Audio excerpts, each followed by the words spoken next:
युसल्लूना Alan नबी या अय्युहल्लज़ीना आमनू सल्लू अलैहि वसल्लिमू तस्लीमा अस्सलातु वस्सलामु अलैका या रसूलल्लाह व अला आलिका व अस्हाबिका या हबीबल्लाह अस्सलातु वस्सलामु अलैका या रहमतल लिल आलमीन व अला आलिका व अस्हाबिका या खातमन नबिय्यीन।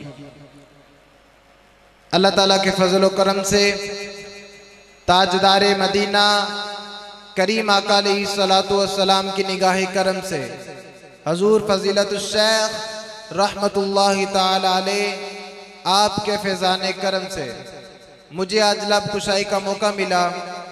दुआ है कि अल्लाह करीम हम सब का सुनना और सुनाना अपनी बारगाह में कबूल व मंजूर फरमाए।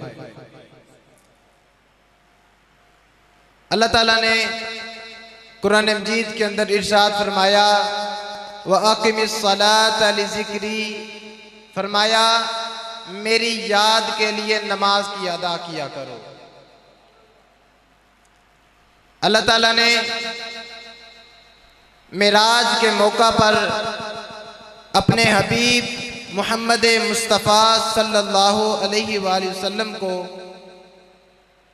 तोहफे के अंदर 50 नमाजें अता फरमाई। कितनी नमाज?